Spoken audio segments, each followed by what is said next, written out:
Hello and welcome to HS1107, Republics, Kings and People, European Political Thought from Plato to Rousseau.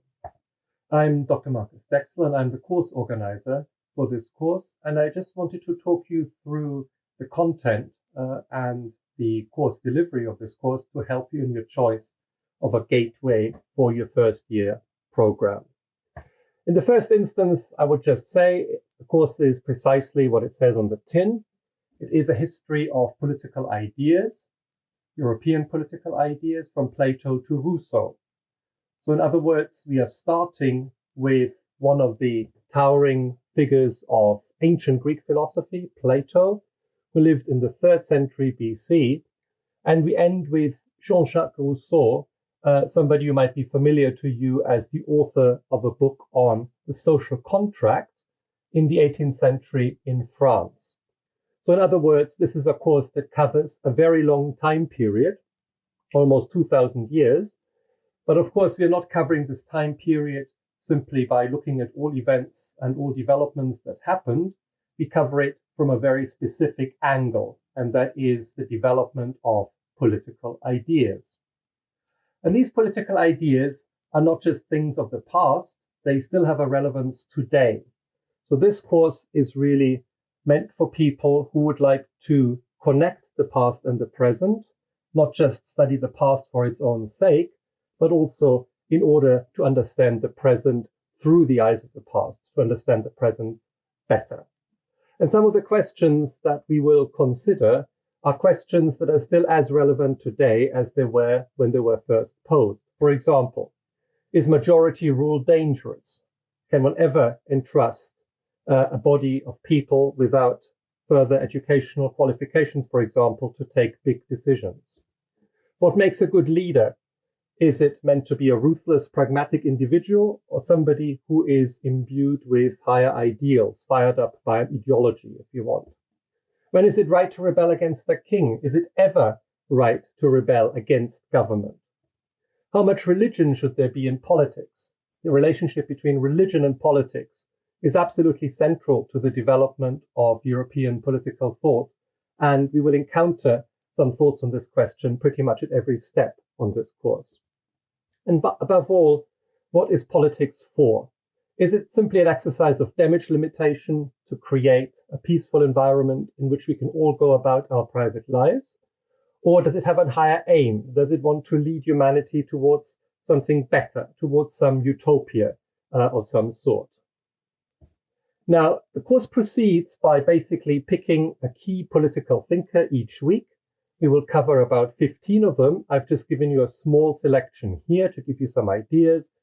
There is Aristotle, another one of the great ancient philosophers, absolutely central to how we think about politics even today. There are some key figures that had something to say about the relationship between religion and politics, like St. Augustine of Hippo and Martin Luther, the founder of the Reformation. There are figures like Thomas Hobbes, who believed that an absolute state was necessary to prevent a civil war of everybody against everybody else. But you also find that there are some less familiar figures covered who you might not have expected to be on this course. People like Ibn Khaldun or Ibn Taymiyya. Ibn Taymiyya, by the way, was the person who inspired Islamic radicals today in their opposition to governments around the world. And Ibn Khaldun is widely regarded as a founding father of sociology. So while you might ask, do we have Arabic and Muslim thinkers on this course on European political thought? And that's actually not as far-fetched as it may seem, because both the Muslim world in the time period that we cover and the European world both refer back to the same key texts and, if you want, to the same key questions. They all develop ideas that have originally come from ancient Greece, Plato, Aristotle. And just to show how important this connection is, I've put this image here of Aristotle in an Arabic manuscript, because many of the works of Aristotle and Plato that we now take for granted were actually lost to Western Europe and were transmitted only through Arabic translations. So we are really dealing with a shared intellectual legacy here that needs to be discussed conjointly. So you will get both Christian as well as Muslim responses to European political thought. The course relies very heavily on the reading of primary texts. In that sense, it's perhaps a bit different from other gateway courses. You will be expected to read an extract of an important thinker each week and engage with it directly. So this text will actually provide you with an important historical skill that will stand you in good stead for your study later on. Our course team, finally, is very diverse. I myself am a historian of the 20th century with a specialism in South Asia and the Muslim world, but with a great interest in political theory.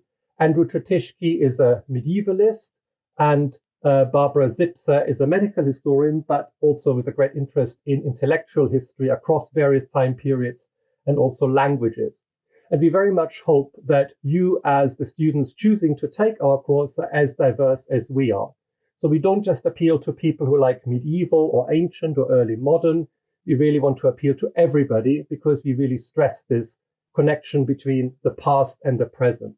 So if you are in a combined degree, for example, with politics or international relations, this is very much a course for you. And if you have any more questions, here is my email contact to get back to me. Thank you.